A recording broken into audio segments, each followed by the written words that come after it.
Glória a Deus. Graça e paz, queridos.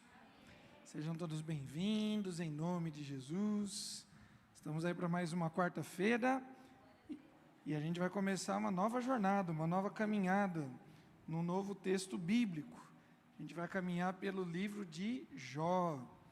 Quando a gente pensa, quando a gente fala nesse personagem, nesse servo de Deus, quando a gente fala em Jó, qual é a primeira coisa que vem na sua cabeça? Paciência. O que mais? Sofrimento, né? O que vem na sua? Luta, né? Luta, dor, sofrimento. São duas coisas muito fortes nessa história, né? De fato e de direito. A questão da paciência, porque virou uma espécie aí de dito popular, né? A paciência de Jó. E a questão da dor e do sofrimento, porque o livro inteiro de Jó está de alguma forma relacionado a uma história de luta, de dor, de sofrimento, de perdas, uma história de busca de alguma forma de sentido, de significado para a dor. Será que o texto responde isso? Daqui uns 6, 8 meses a gente fala. Mas vamos começar pelo início. Abra sua Bíblia no livro de Jó, capítulo 1.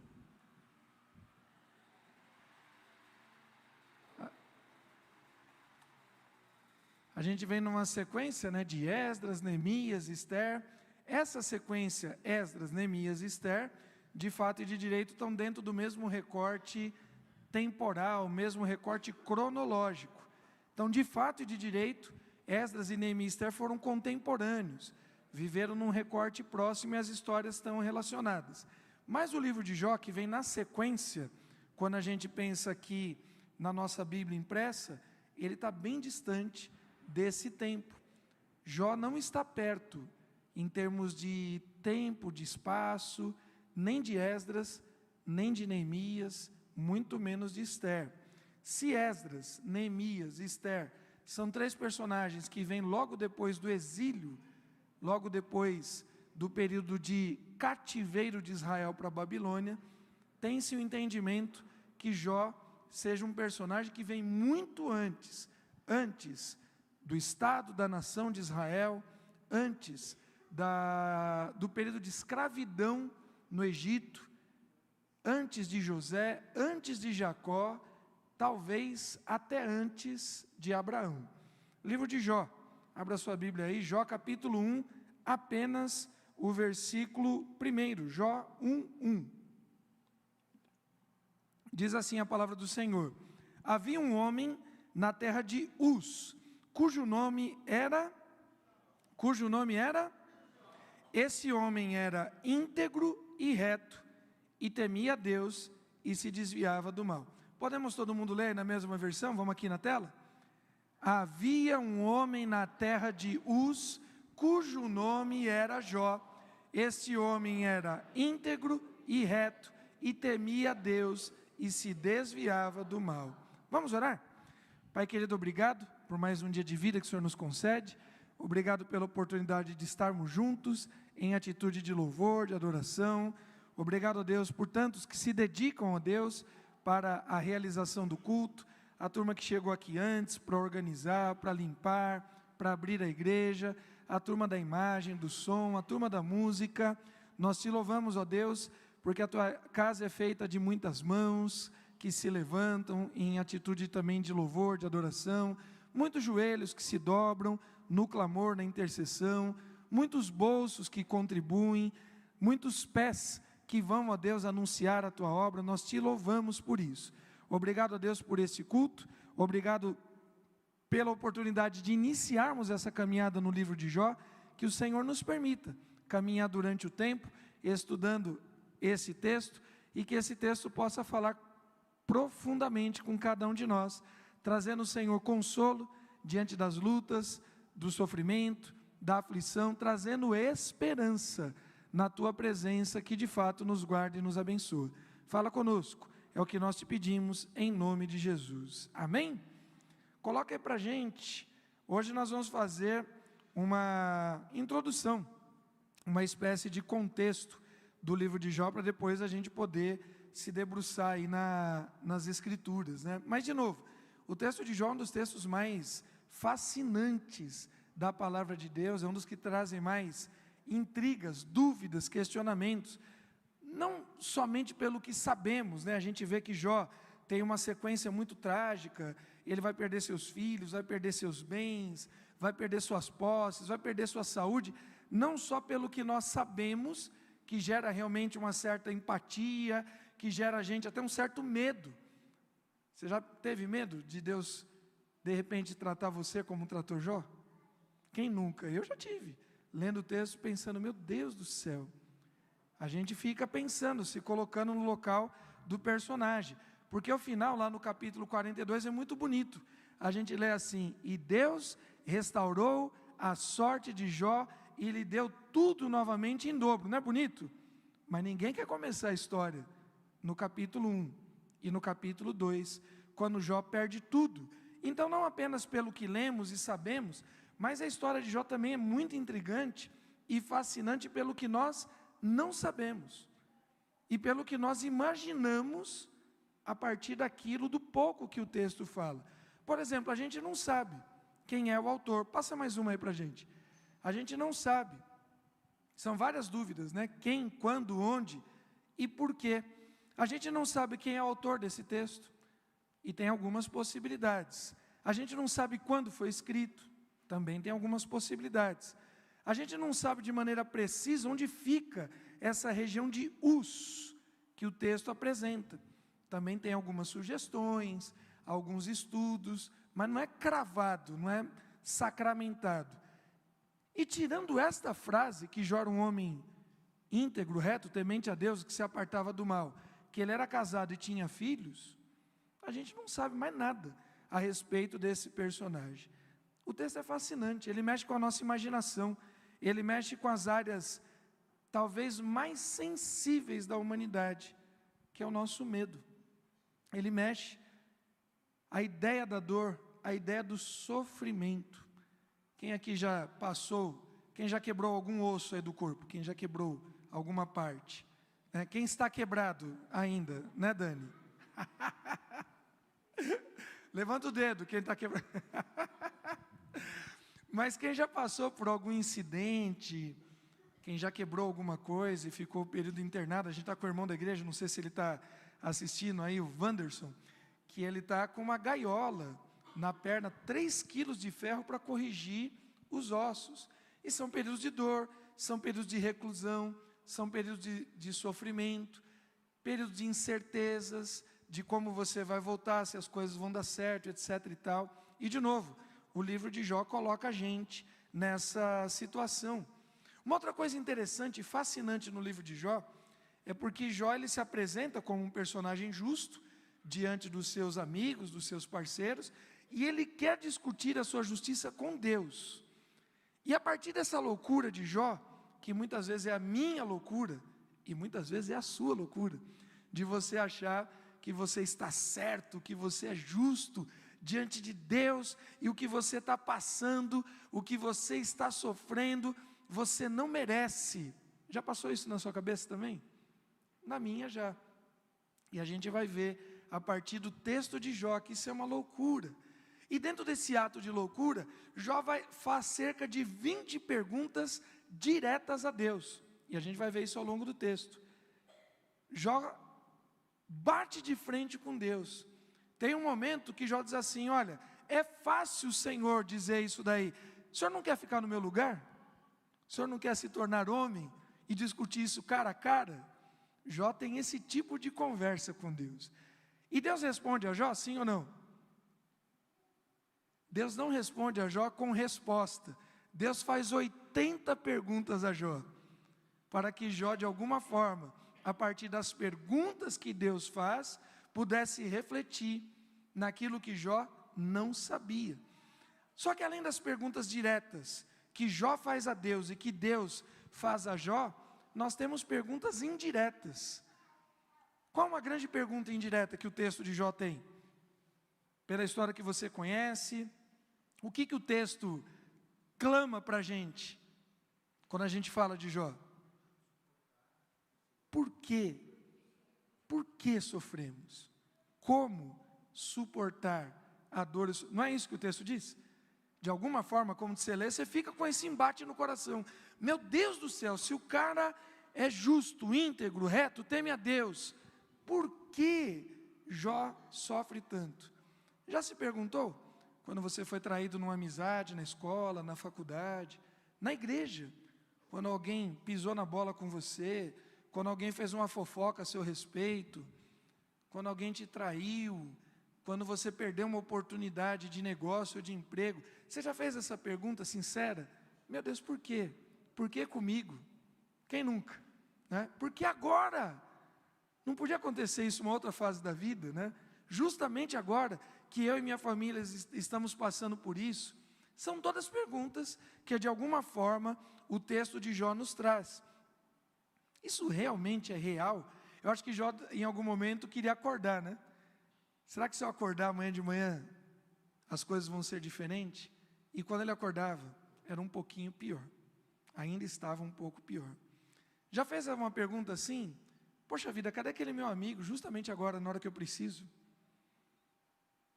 Na hora que eu mais preciso, aquela pessoa que era mais próxima de mim, sumiu. O que eu fiz para merecer isso? E uma pergunta que principalmente o crente faz, né? O que Deus quer me ensinar com isso? O que Deus quer dizer? O que Deus quer revelar? Para eu estar sofrendo isso, tem que ter algum sentido. O livro de Jó traz todas essas questões e a gente vai tentar na caminhada responder a elas a partir do texto bíblico. Quem, quando, onde e por quê? Quando a gente pensa em quem, vamos pensar no personagem, né? Nós temos dois grandes personagens no texto. Quem são os dois grandes protagonistas dessa história?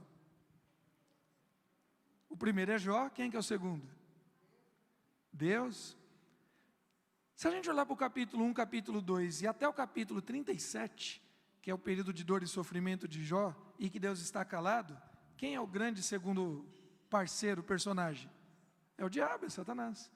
Então a gente tem um roteiro em que Jó é o ator principal desse roteiro e que Satanás é o segundo mais participante. Ele é aquele que, de certa forma, é o antagonista, né? O opositor, não somente a Deus, mas também a Jó. Quando a gente pensa no local, apesar da gente olhar aqui mas a coisa está acontecendo no mundo celestial. E a gente precisa ter um entendimento disso.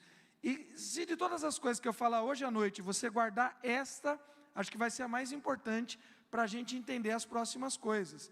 Lembre-se que Jó não sabia que tinha uma conversa entre Deus e o diabo.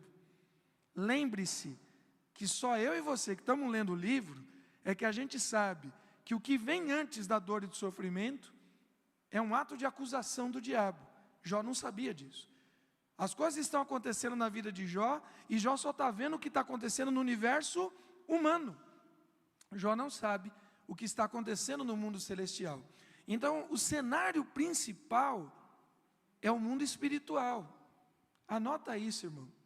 Talvez vai fazer grande diferença na minha vida e na sua, entender que nem sempre as coisas fazem sentido no cenário humano, mas elas têm sentido no mundo espiritual. Agora, e as cenas secundárias?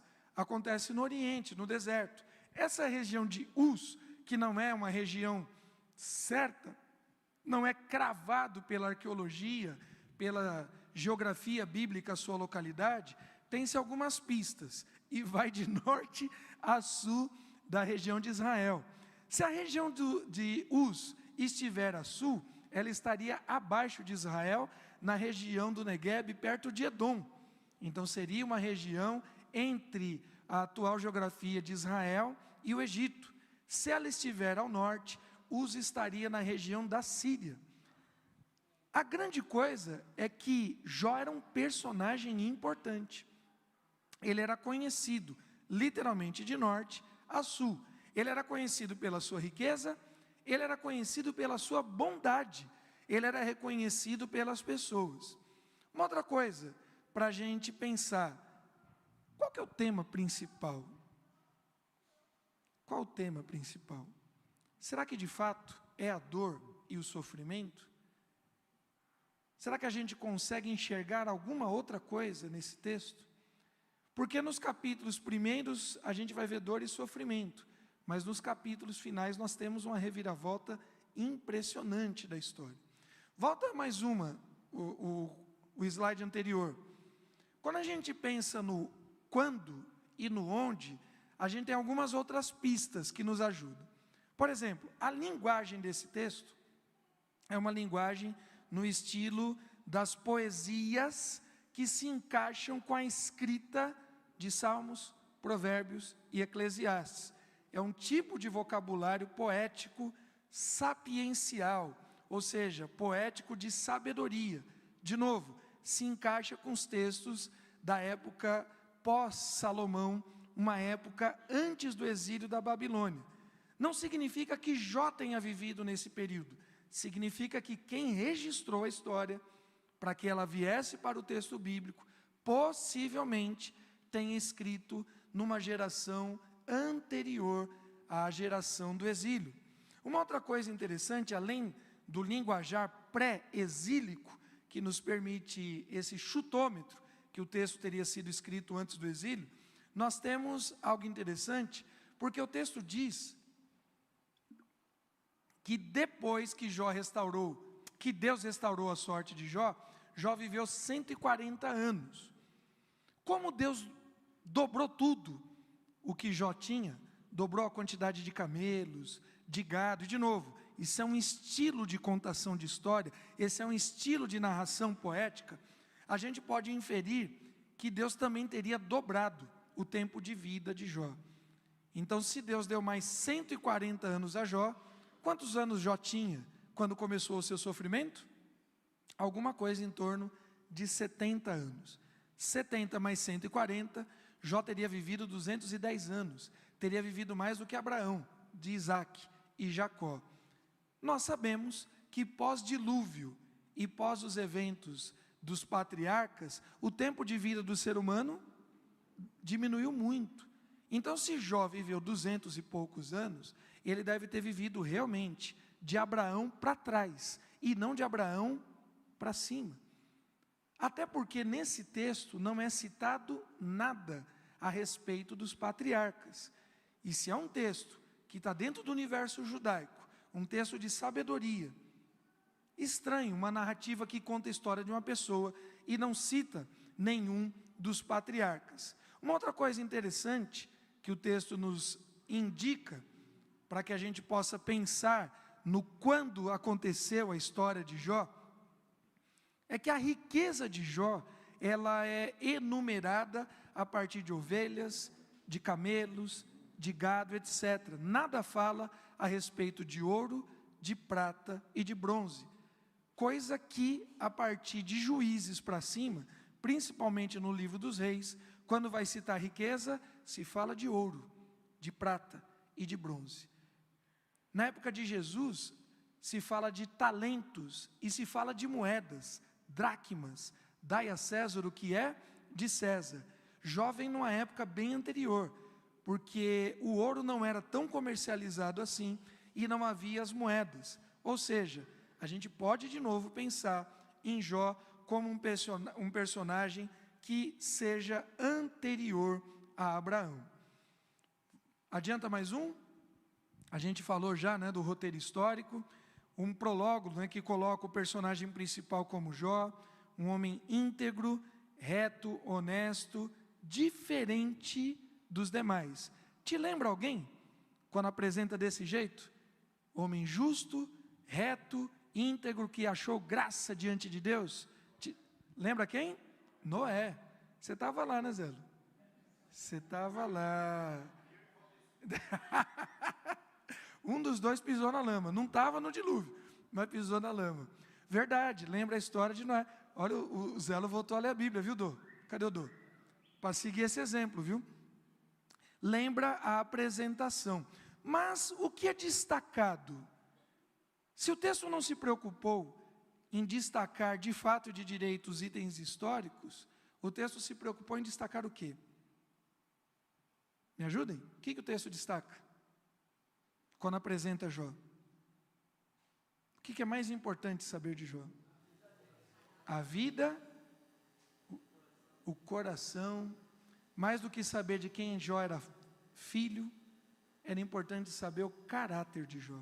Jó, a lealdade de Jó. De quem Jó é filho? Não diz. De novo, não diz com exatidão a sua terra, mas diz que Jó era justo, reto, íntegro e se apartava do mal. Isso é algo que deveria chamar nossa atenção. Quando as pessoas se referem a nós, as pessoas citam o quê? O carro que nós dirigimos, a roupa que nós usamos, os diplomas que nós temos, ou as pessoas falam do nosso caráter. Isso é algo que chama atenção na vida de Jó. Passa mais uma.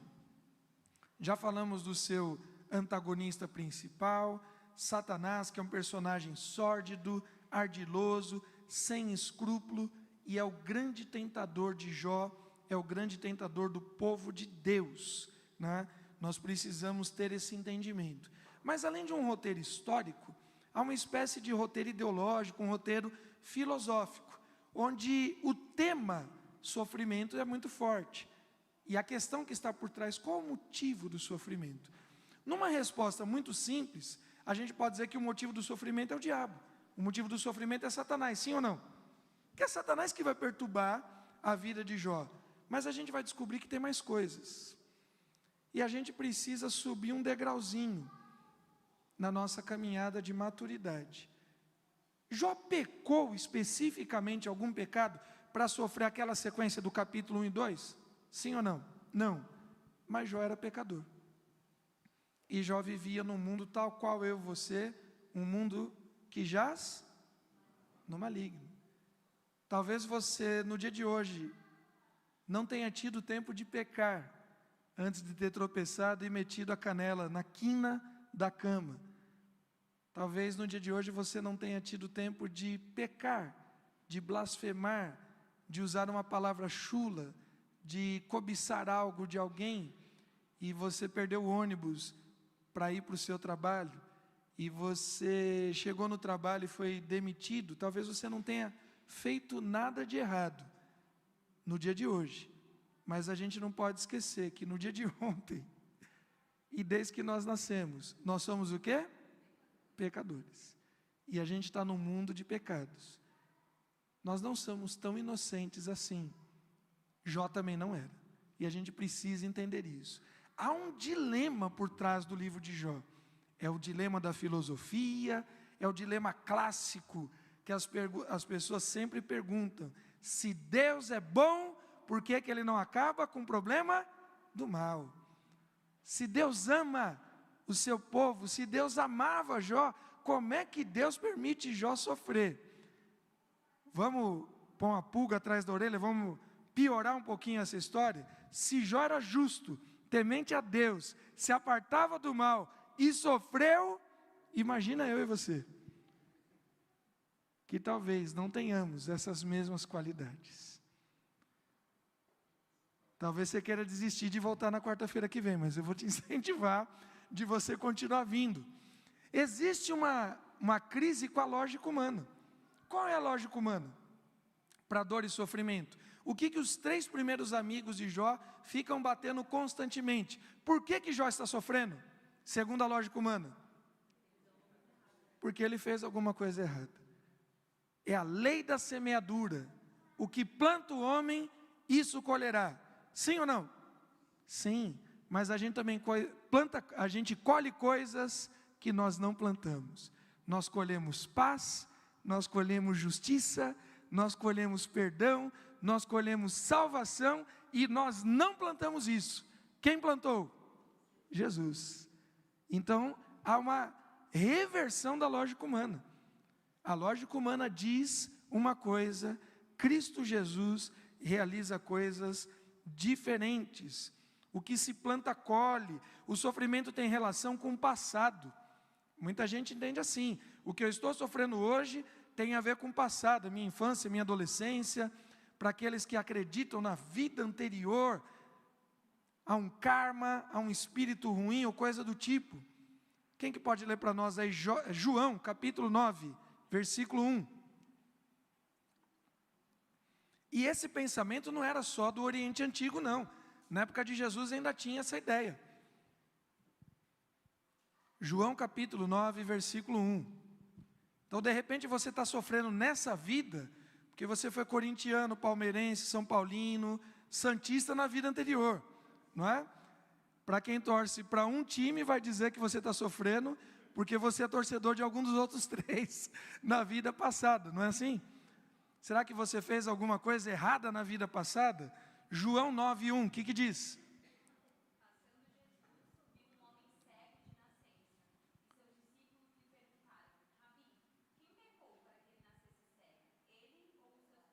O camarada, passando Jesus, viu um cego de nascença, e os seus discípulos foram na lógica humana, na lógica que eles tinham. Se ele é cego de nascença, alguma coisa de muito grave alguém fez, ou ele mesmo, só se ele era gêmeo e já nasceu, na gestação estava tretando com o irmão, não é? Ou seus pais. E aí vem uma outra cultura ruim, de achar que de alguma forma o castigo do pai e da mãe passaria para os filhos. E Jesus vai dizer nem uma coisa nem outra. O que está acontecendo é para que se manifeste a glória de Deus. Então assim, nós temos uma lógica dos 3 amigos, só que depois chega um 4º amigo, e o 4º amigo foge da lógica dos 3 primeiros. Os 3 primeiros batem em Jó, dizendo que Jó está sofrendo por algum erro, por algum pecado que Jó havia cometido.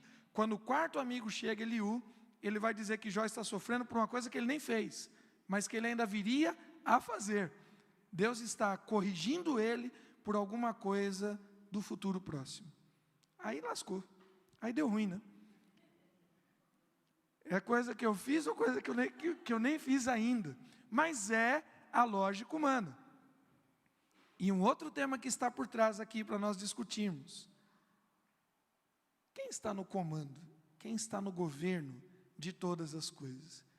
Em dado momento, Jó questiona Deus ao ponto de pôr o caráter de Deus em dúvida.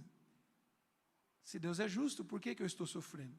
Porque Ele sabe do meu caminho, Jó declara. Ele sabe que se eu for provado nessa situação, eu vou brilhar mais do que o ouro. Jó duvida, em algum momento, do caráter de Deus, fazendo perguntas a respeito da justiça. E Deus devolve perguntas a Jó, fazendo perguntas a respeito da eternidade. Nós precisamos entender que nós até sofremos nesse mundo, mas que o sofrimento desse mundo tem começo, tem meio, e já foi determinado o seu fim em Cristo Jesus. Passa mais uma.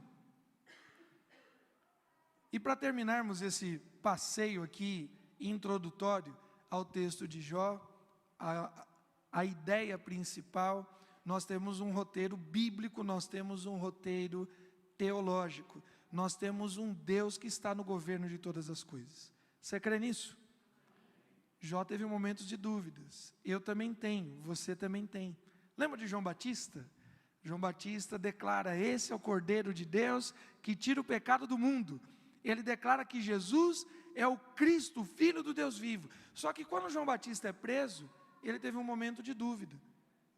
Ele estava preso, encarcerado, sozinho, de repente passando por uma série de humilhações e necessidades, sabendo que adiante ele vai morrer, e ele pergunta assim: vão lá e pergunte a ele, você é você mesmo ou devemos esperar outro? É uma pergunta justa, já que João iria morrer, era importante saber se ele estava morrendo de fato e de direito, pelo Messias prometido.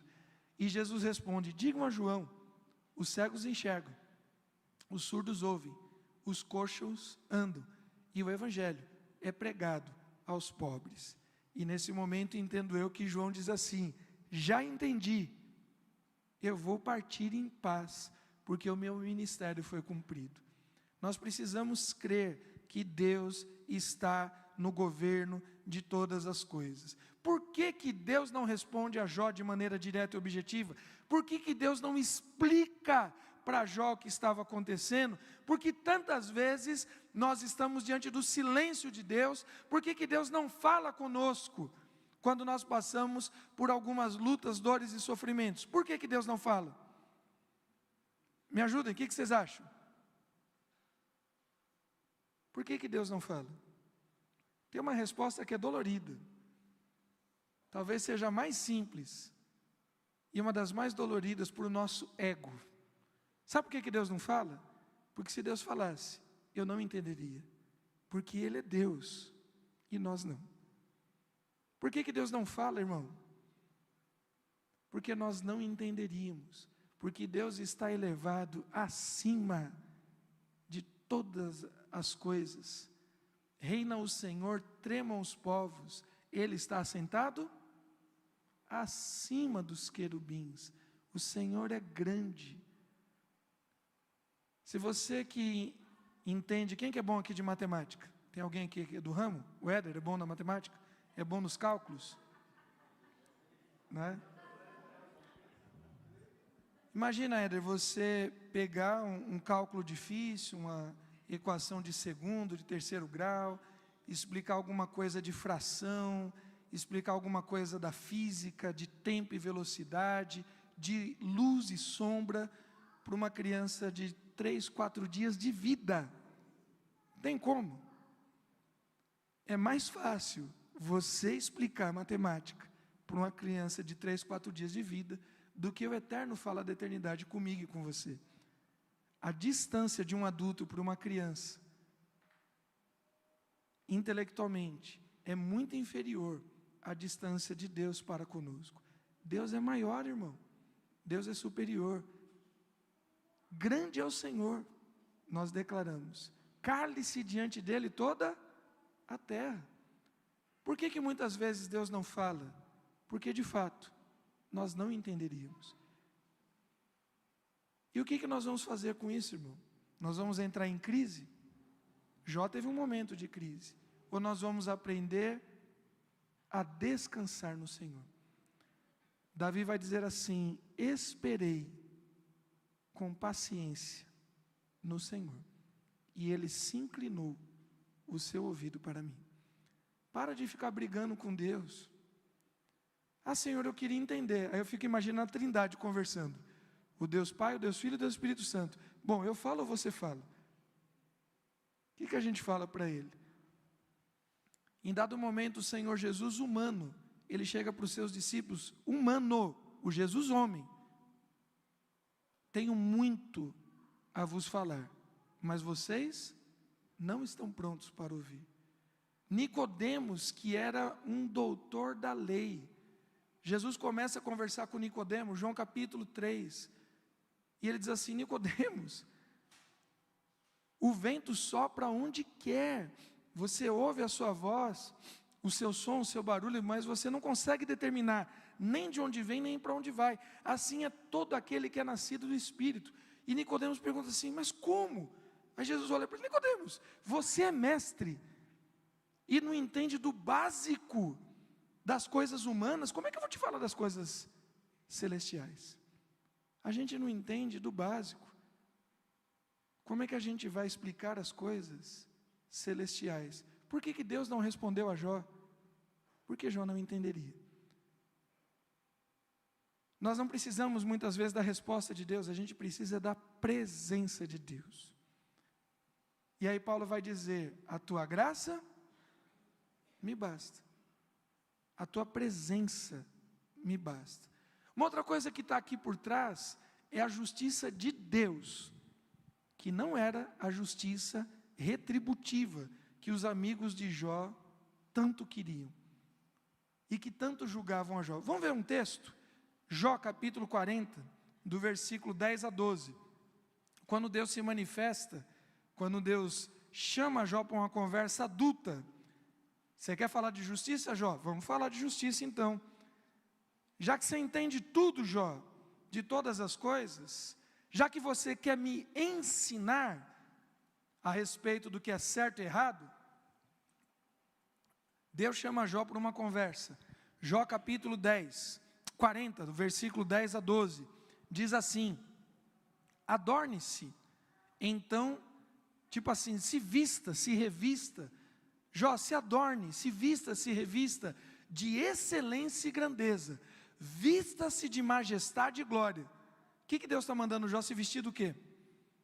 Quem tem majestade e glória? Quem tem grandeza? Quem tem excelência? O próprio Deus. Jó, já assistiu o filme lá do Todo-Poderoso, do Morgan Freeman?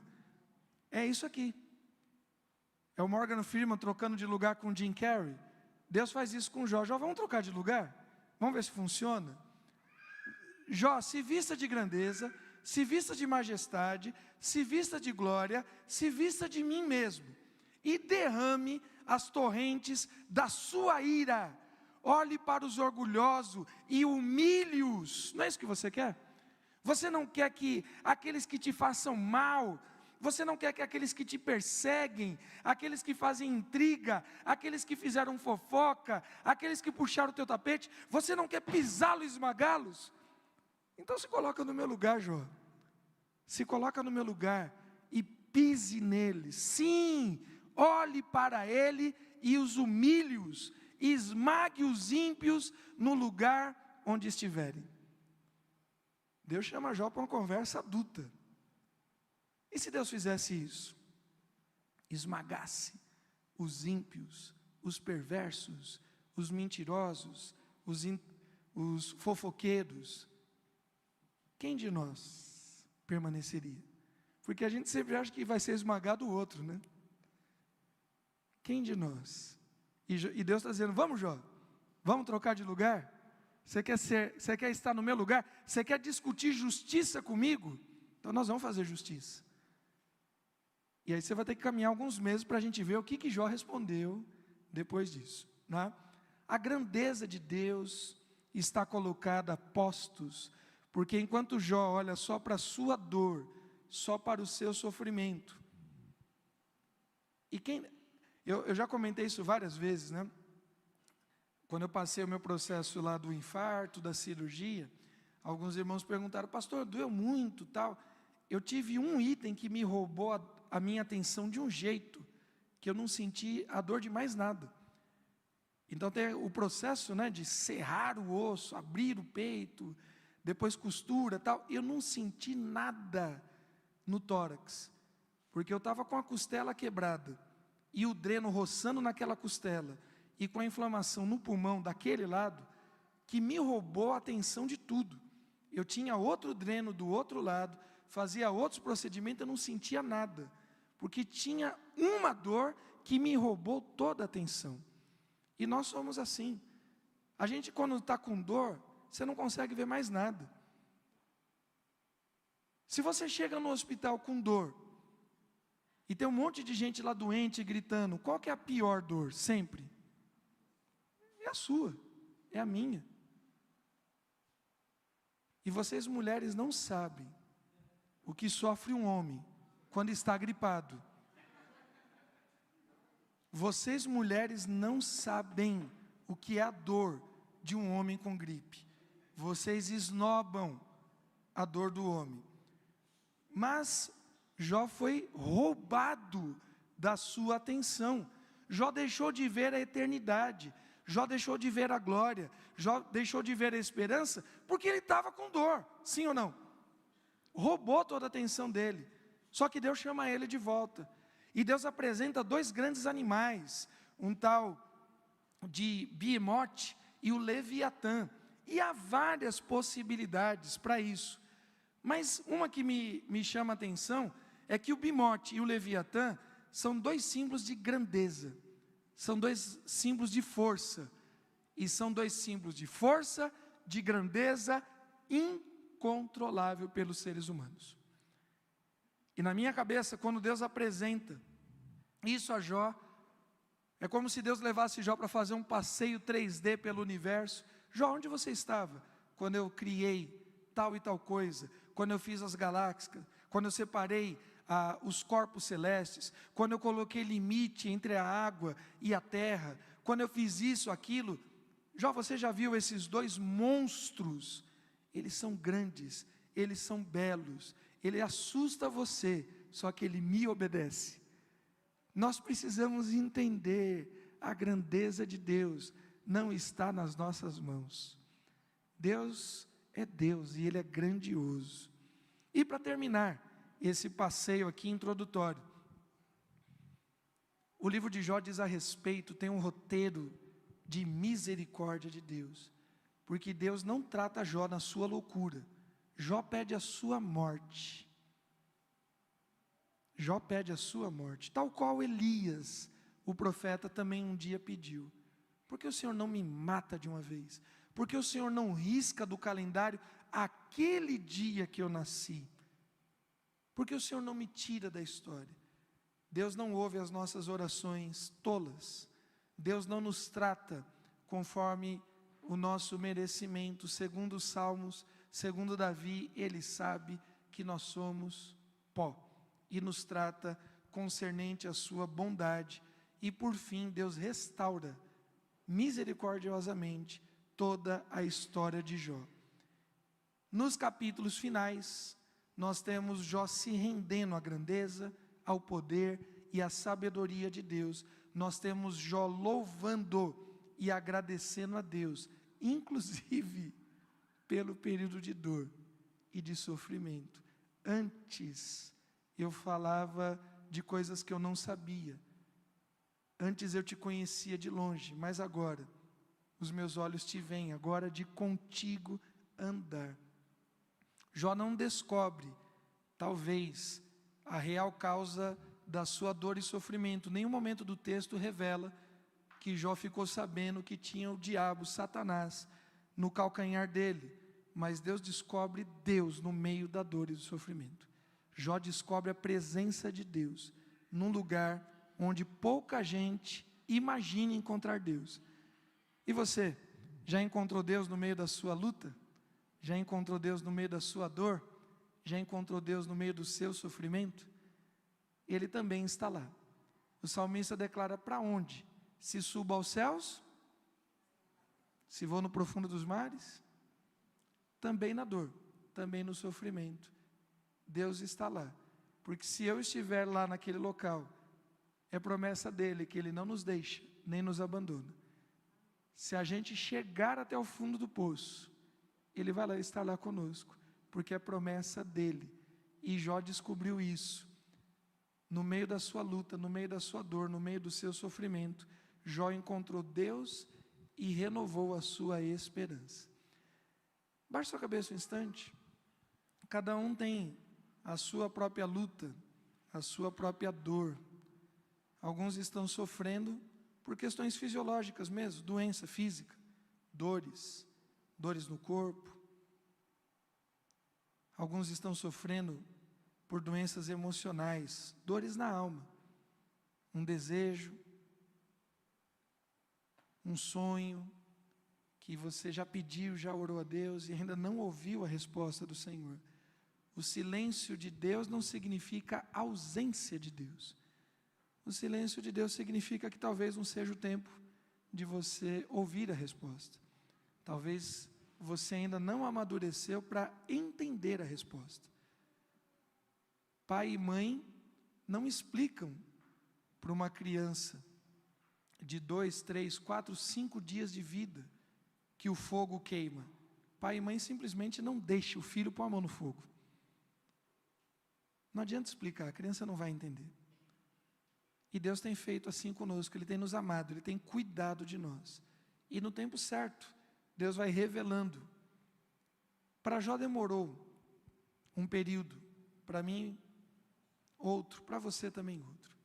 Mas se você está passando pela luta, pela dor física, emocional, familiar, você tem lutado por alguma coisa dentro da tua casa, com um filho, com uma filha, com um marido, com uma esposa, Deus está lá, querido.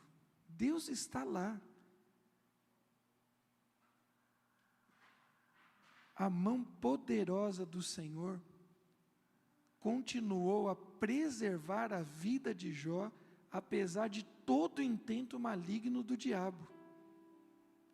E quem deu limite, não apenas às águas do oceano, mas quem dá limite ao próprio espírito maligno, é o próprio Deus. O governo continua nas mãos do Senhor. Vai ser uma caminhada boa, mas não vai ser uma caminhada de dor e sofrimento, vai ser uma caminhada de esperança, da gente renovar a nossa fé num Deus que é presente no meio da nossa angústia. Paulo vai dizer aos Romanos, capítulo 8, quem nos separará do amor de Cristo?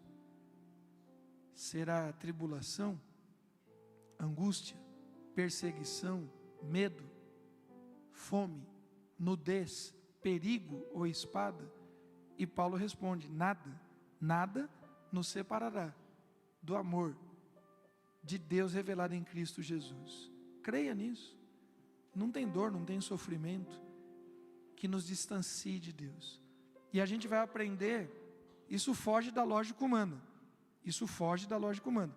E a gente vai aprender que em alguns momentos a dor e o sofrimento também nos aproxima mais de Deus do que a própria saúde e a riqueza. A gente vai descobrir que Deus não se alegra com a dor e o sofrimento dos seus filhos, mas que também Deus não desperdiça, já que está lá Ele usa. Ele não se alegra, não comemora, Deus não bate palma por alguém que está sofrendo, mas já que está acontecendo, Deus usa.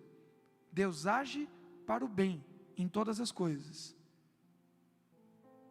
Deus age na vida daqueles que o amam. Vamos caminhar com o texto de Jó.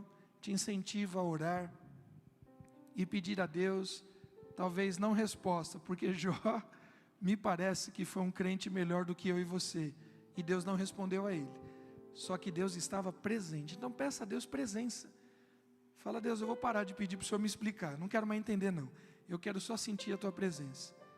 Se é para sofrer essa questão na minha casa, no meu trabalho, se é para sofrer essa questão no mundo, essa limitação física, se é para sofrer isso, eu não quero mais entender não, eu só quero sentir que o Senhor está ao meu lado, eu quero sentir o teu abraço, eu quero sentir o teu afago, eu quero sentir a tua presença, eu quero poder declarar como Paulo que a tua graça me basta, que o teu poder se aperfeiçoa na minha fraqueza, na minha limitação, na minha dor, no meu sofrimento. Pai querido, obrigado por uma história fantástica como essa que a gente vai começar a caminhar a partir de agora. A história de um homem comum.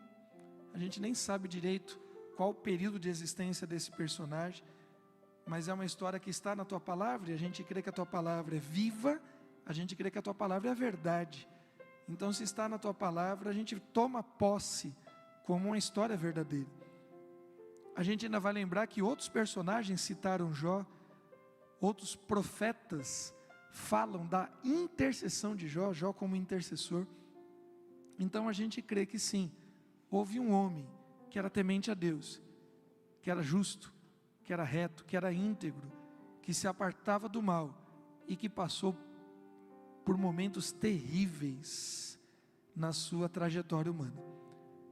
E a tua palavra diz que o Senhor jamais o deixou, que o Senhor jamais o abandonou, mesmo quando o Senhor estava em silêncio.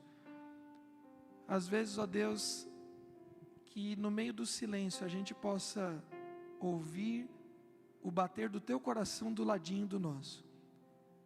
Já que o Senhor não está falando, que a gente te sinta, que a gente sinta a tua presença nos acolhendo, nos sustentando, nos fortalecendo. E se o Senhor falar, que tenhamos ouvidos, mentes e corações disponíveis, inclusive para ouvir aquilo que nós não queremos. Às vezes um não, Paulo, eu não vou te dar, eu não vou curar esse espinho na carne.